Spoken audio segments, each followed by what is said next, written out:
Palestinian, was born in Amman, Jordan.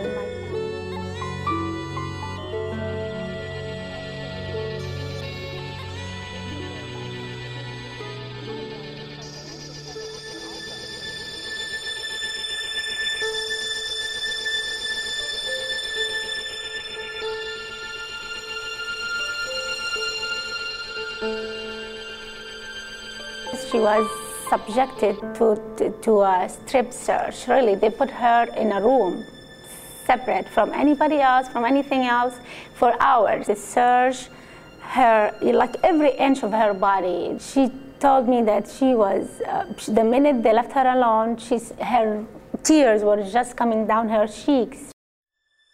I studied in the United States for college and for graduate school.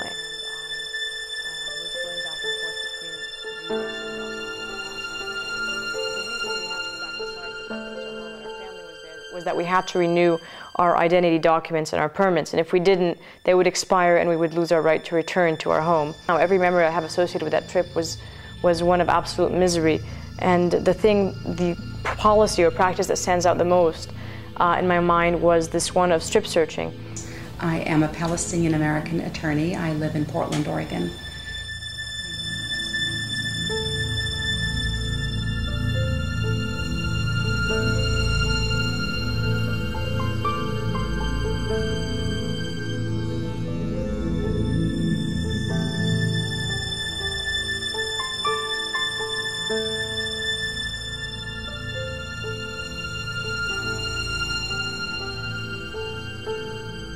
We were separated, and I was asked to go with a uniformed officer.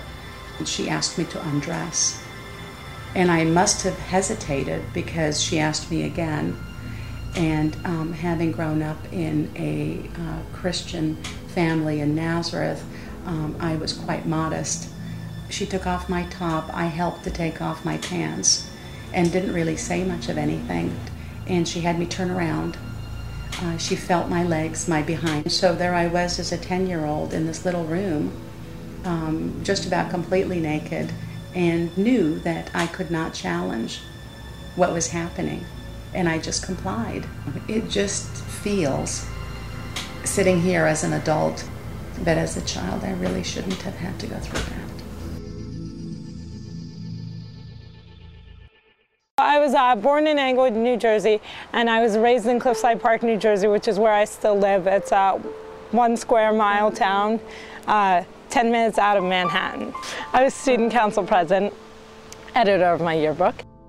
I remember being 7, 8, 9, 10, 11, being strip searched. I remember being really little and being strip searched and having them have me take off my pantyhose, and because I had cerebral palsy, not being able to put the pantyhose back on. I remember I was about maybe 12 and you know, feeling uncomfortable, having to remove my shirt and or my undershirt, because she had said you can't keep your undershirt on, you have to also remove that. And I remember thinking, you know, how audacious it was at the time. What purpose could it all, you know, serve for me to remove my undershirt other than to embarrass me, you know? And I was crying and pleading with my mother to ask her. I'm a stand-up comic. I travel all over the United States. I fly 3-4 times a week. If I was on any watch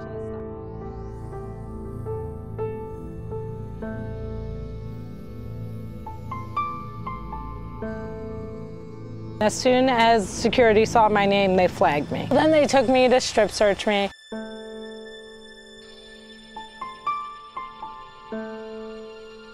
I said, well, listen, I need a maxi pad right now.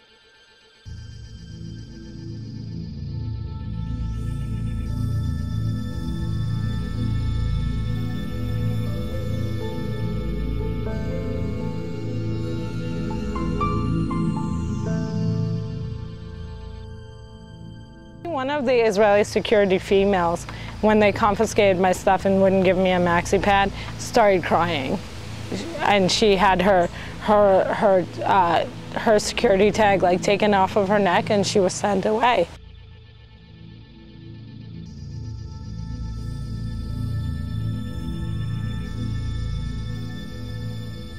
There's nothing more horrifying or embarrassing you can do to a woman than have her sit there and bleed all over herself.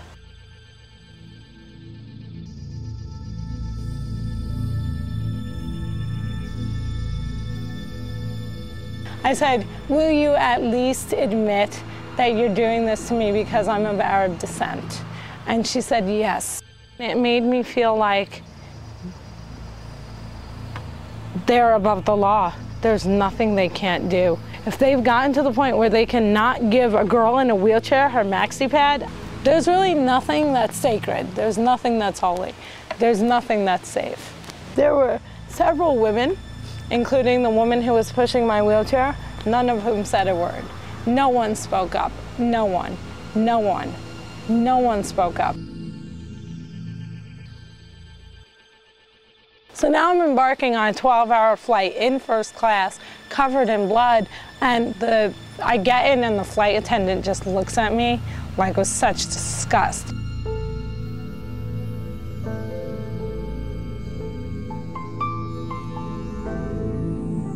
As a disabled person, I just felt like it was my worst fear come true, the idea of not being able to take care of myself and just being a mess.